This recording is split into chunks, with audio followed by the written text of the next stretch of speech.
Всем привет! Кладоискательство — это не только беготня по лесам и полям, но также отдых с перекусом и чаепитием. Для этих целей я приобрел такой 2-литровый замечательный чайник.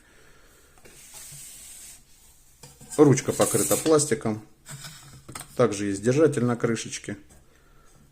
При наклоне крышка не вываливается. При желании можно придержать пальцем. В комплекте сеточка, сумочка. Цена данного чайника 1420 рублей. Подписывайтесь на канал, жмакайте колокольчик. Всем удачи и до новых встреч!